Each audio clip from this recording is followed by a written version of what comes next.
Welcome, welcome, welcome to the community of We with none other than your host, Dr. B.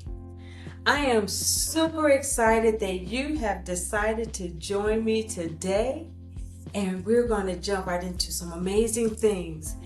I want you to remember, community, as we enter the final stretch of 2025. Many of us are carrying the emotional weight of unmet expectations, unresolved conflicts, that's a big one, and let's not forget, and transitions that shifted us in ways that we did not foresee.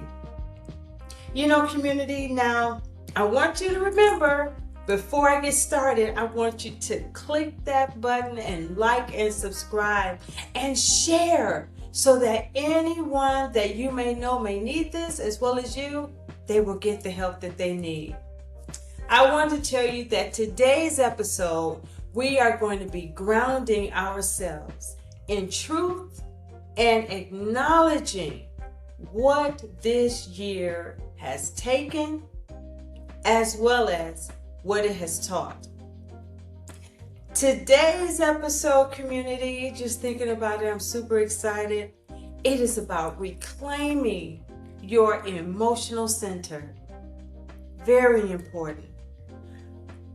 Reclaiming it before we walk into a new year. Very important.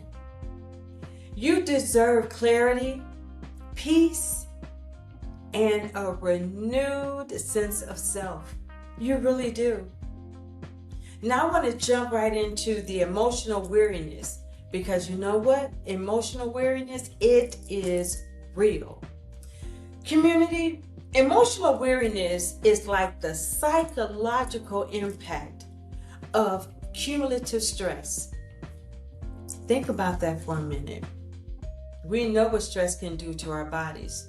Stress, in thinking about that cumulative stress, it can have a sense of being layered over time. And then also it's important to know, rather than triggered by a single event, it often builds quietly, those silent killers, through responsibilities, community, emotional labor, unresolved conflict. And it's important to know constant adaptation. That is something that has been going on with so many of us this year. And then when you look at this year's end, burnout tends to peek its ugly head because we are carrying reflection, evaluation, and expectation all at once. We're juggling it. Closing one chapter while preparing for the next one all at once. It is quite overwhelming. There's often pressure. Also, it's important to know that to finish strong will also plan. It will cause you to kind of feel overwhelmed because you're planning what is coming next. And sometimes it's overwhelming. It is important to distinguish emotional fatigue from clinical conditions.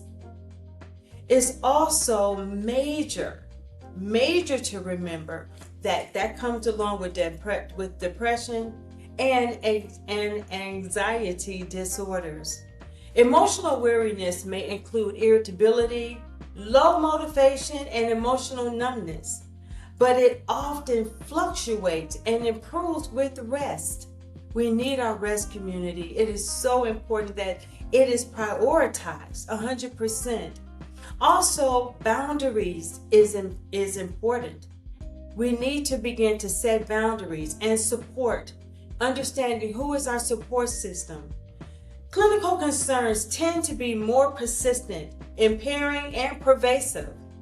Awareness matters, community, because naming what you are experiencing is the first step. Naming what you are experiencing is the first step. Naming what you are experiencing is the first step toward responding appropriately. Now, I want to jump right into the importance of counting up the cost, because the cost of carrying silent weight, it is not good. When emotions go unspoken, I always say when you bury live things, it's going to come up at the most inopportune time of your life. So when emotions go unspoken, community, they do not disappear. They don't. They shift. They show up in our bodies. The body keeps the score. Dr. Vanderkolk told us that in his book.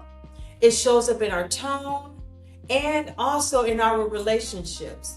Silent emotional weight often leads to misunderstandings, withdrawal, or sudden emotional outbursts. Those outbursts, community, it feels confusing to both you and your partner and your family that you're connected with. Emotional invisibility is a real thing also. Feeling unseen, unheard, or emotionally overlooked, it becomes a barrier to connection. If that's you, I want you to pay close attention. Over time in this place, people may stop asking for support. Not because they don't need it, but because they no longer believe it will be received. Does that sound familiar? There is often an internal conflict between wanting change and feeling stuck. You may desire rest, you may desire connection or relief, while simultaneously feeling responsible for holding every single thing together. That tension alone, community, oh my goodness, that tension alone can be extremely exhausting. I know many of you can definitely resonate with that. And so it's important that we understand about rebuilding your center, our center. We are nearing the end of 2025.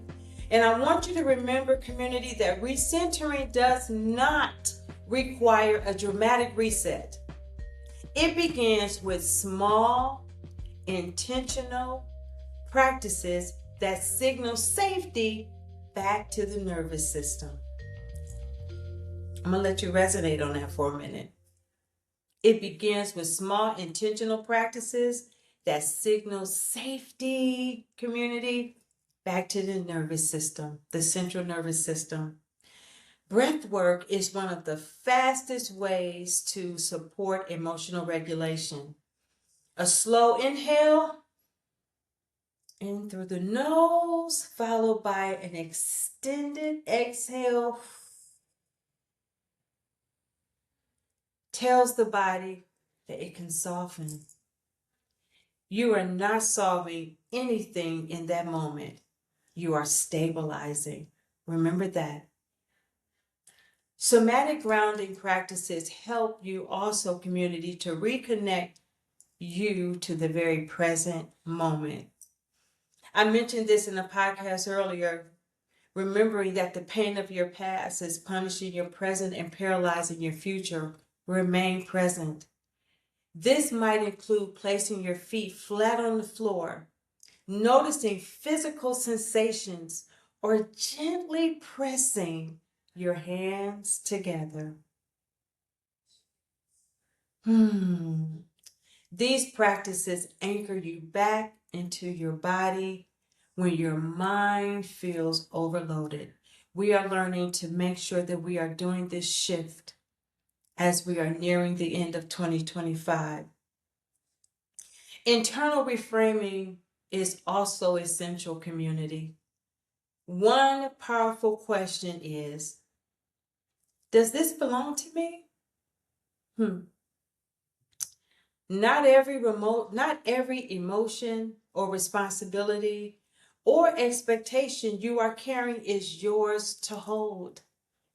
Discernment is a form of self-care. Remember that. Listen to what I'm saying, community. Discernment is a form of self-care. Relational impact. We are all connected to someone, some way, somehow. I want you to remember that emotional exhaustion directly influences communication. When we are depleted, how many of us know that we've experienced that this year? We may sound short, disengaged, or distant, even when that is not our intention. Partners often feel misinterpreted. Can you resonate with that? Sometimes partners feel fatigued or as showing up as disinterested or irritation. Which these things can create cycles of misunderstanding. One person feels overwhelmed, the other feels rejected. We're in this emotional cycle and no one is really reaching the other person. And you become irritable, you become exhausted, you become disengaged.